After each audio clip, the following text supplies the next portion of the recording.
ప్రతి సంవత్సరం జనవరి 1వ తారీఖున జాబ్ క్యాలెండర్ ఇస్తా, రాసి పెట్టుకో, గుర్తు పెట్టుకో అని హామీ ఇచ్చిన లోకేష్ గారిని చూస్తుంటే తనకు కమెడీని ఎంఎస్ నారాయణ గుర్తుకొస్తున్నాడని అంటున్నారు జడ శ్రవణ్ కుమార్ గారు.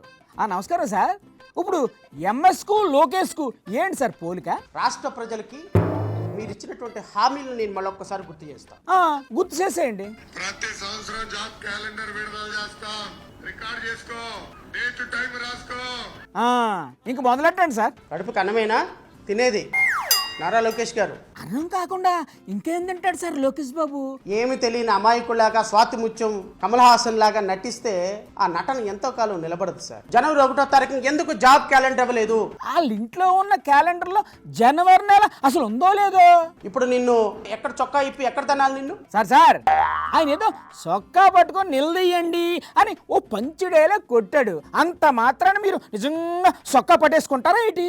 రెనా అని ఎంఎస్ నారాయణ ఒక క్యారెక్టర్ ఉంటుంది సినిమాలో. రేనానా? ఆయన ఏం చేస్తాడు అందులో?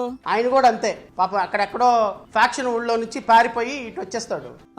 బన్నీలో డ్రాయర్లు అమ్ముకుంటా ఉంటాడు. అయ్యయ్యో. ఆయన ఎత్తుకుంటా ఒక 10 మంది వస్తారు.